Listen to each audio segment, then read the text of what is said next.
Lassa. Cette inscription sur liste noire.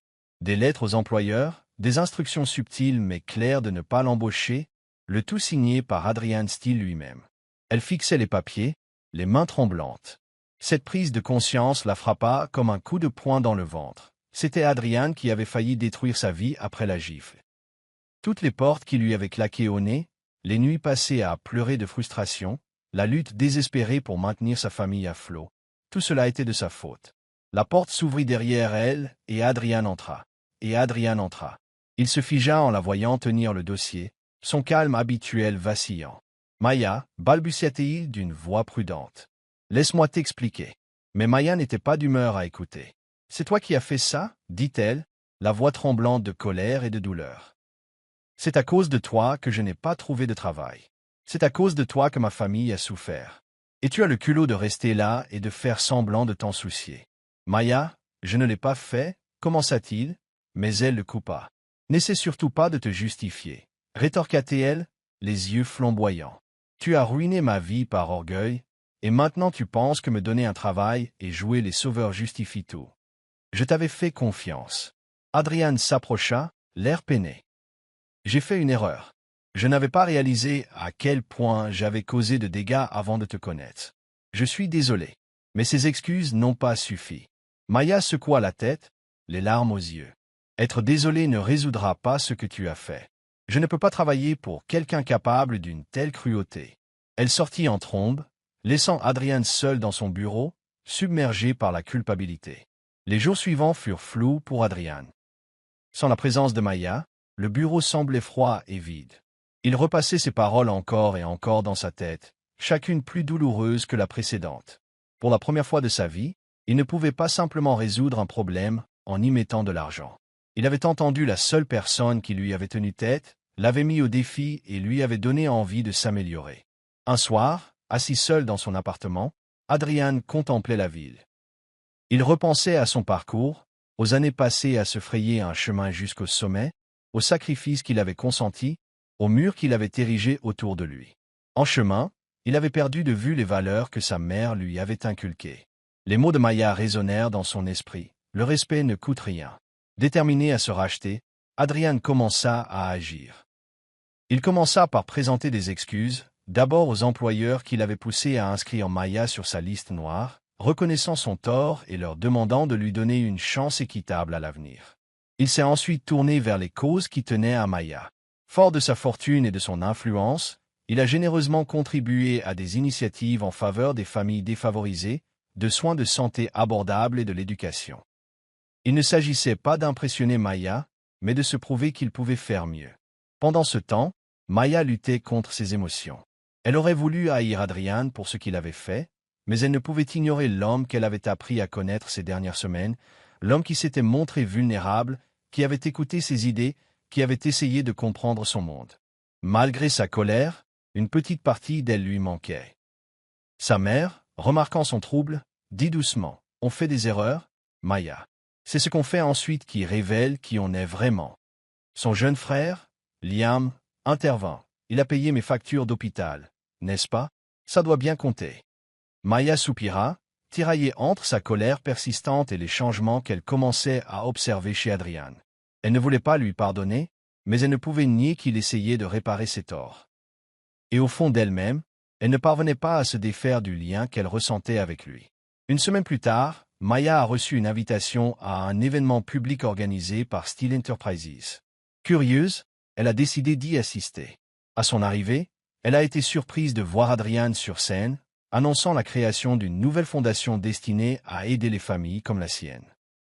Son discours était sincère, son ton humble, il reconnaissait ses erreurs passées et promettait d'utiliser ses ressources pour avoir un impact positif. « J'ai appris que le succès ne sert à rien si on n'aide pas les autres à progresser, » a-t-il déclaré, scrutant la foule du regard jusqu'à ce qu'il tombe sur Maya. « Et je dois remercier quelqu'un de me l'avoir rappelé. » Le cœur de Maya se serra à ces mots.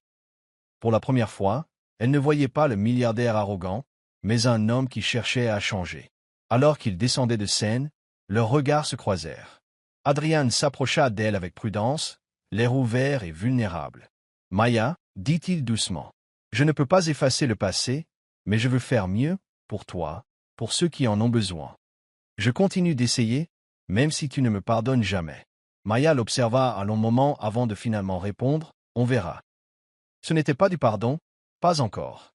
Mais ce n'était qu'un début. Le silence régnait dans les bureaux animés de Steel Enterprises tandis qu'Adrian entrait dans la salle de conférence principale. Les employés échangèrent des regards perplexes, se demandant pourquoi leur patron, habituellement distant et intimidant, avait convoqué une réunion générale. La salle bourdonna de murmures discrets jusqu'à ce qu'Adrian se tienne en bout de table, l'air sérieux mais inhabituellement vulnérable. « Merci à tous d'être là », commença Adrian d'une voix posée mais chargée d'émotion. « Aujourd'hui, j'ai besoin de parler de quelque chose de personnel, d'une chose à laquelle j'ai longuement réfléchi. » Il marqua une pause, jeta un coup d'œil au public, puis croisa le regard de Maya, qui se tenait au fond de la salle, les bras croisés et l'air réservé. Adrian prit une grande inspiration et poursuivit. « J'ai fait des erreurs. Beaucoup d'entre vous savent que j'ai toujours été exigeant et, parfois, dur. Mais l'une de mes plus grandes erreurs a été de laisser mon ego prendre le dessus et de ne pas traiter quelqu'un avec le respect qu'il mérite. » Le silence s'installa lorsque les employés comprirent où cela menait. Adrian regarda Maya droit dans les yeux. « Maya, dit-il d'une voix claire mais douce, je te dois des excuses publiques. Je t'ai fait du tort en t'inscrivant sur la liste noire, et je t'ai rendu la vie plus difficile en laissant mon orgueil prendre le dessus. C'était cruel et injustifiable, et j'en suis sincèrement désolé. » Les yeux de Maya s'écarquillèrent et un silence s'abattit sur la salle tandis que tout le monde se tournait vers elle. Adrian poursuivit. « Tu as fait preuve de plus de courage, d'intégrité et de gentillesse que moi. Tu m'as tenu tête alors que personne n'osait et tu m'as rappelé des valeurs que j'avais oubliées. Grâce à toi, j'ai compris que la vraie force réside dans l'élévation des autres et non dans leur abaissement. » Adrian s'est avancé, le regard fixe. « Je voudrais te proposer un poste au sein de la nouvelle fondation que j'ai créée pour soutenir les familles défavorisées. C'est un rôle où votre passion et vos idées peuvent faire une réelle différence. Mais surtout, c'est un rôle que vous avez mérité grâce à qui vous êtes. Un battant, un leader et quelqu'un qui inspire le changement. » Les employés ont exprimé leur approbation par des murmures, certains applaudissant, même doucement. Maya, stupéfaite par la franchise crue des paroles d'Adrian, prit un moment pour assimiler tout cela. L'entertainment, elle se vainqueur. Le silence retomba dans la pièce tandis qu'elle parlait. « J'accepterai, » dit Maya fermement, mais à mes conditions. Je ne tolérerai plus qu'on me manque de respect. Si je dois travailler pour toi ou avec toi, ce doit être sur un pied d'égalité.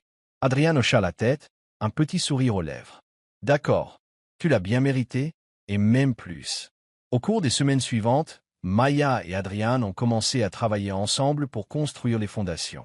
Les projets étaient ambitieux, bourses d'études, programmes de santé abordables et subventions aux petites entreprises pour les familles en difficulté.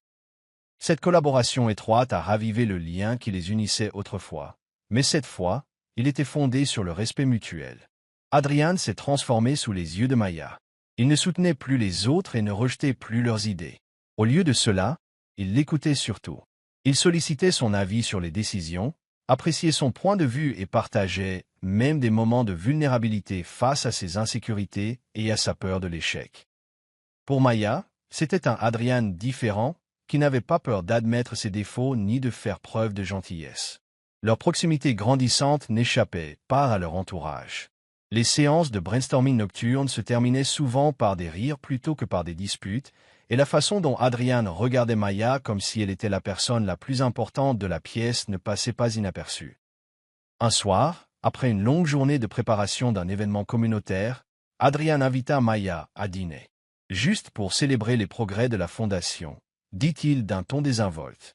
Maya hésita, mais finit par accepter, curieuse de savoir ce qu'il avait prévu. Adrian l'emmena sur un toit-terrasse calme, éclairé aux chandelles, surplombant la ville. Ce n'était pas Tapac sans grave l'œil, juste intime et attentionné. Tandis qu'ils partageaient un repas, le ton d'Adrian devint sérieux. « Maya, » dit-il en lui prenant la main, « tu as changé ma vie d'une manière que je n'aurais jamais cru possible.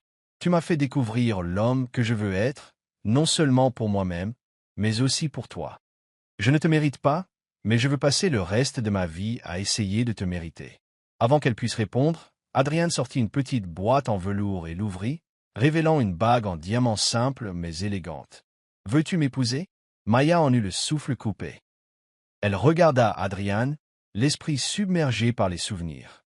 L'homme qui lui avait autrefois rendu la vie si difficile, maintenant agenouillé devant elle, le regard rempli de sincérité.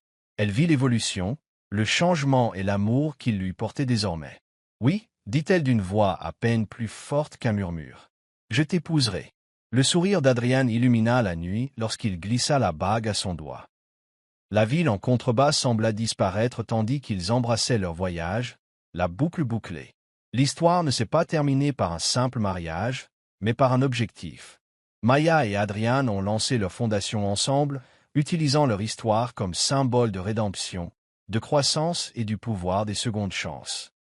Grâce à leur travail, ils ont aidé d'innombrables familles à surmonter les épreuves, prouvant que même les personnes les plus improbables peuvent s'unir pour créer quelque chose d'extraordinaire.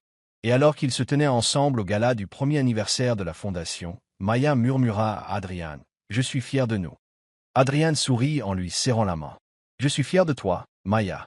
Tu es ma sœur. » Ensemble, ils avaient bâti plus qu'une fondation. Ils avaient bâti une vie fondée sur l'amour, le respect et la conviction que chacun peut s'élever au-dessus de ses difficultés.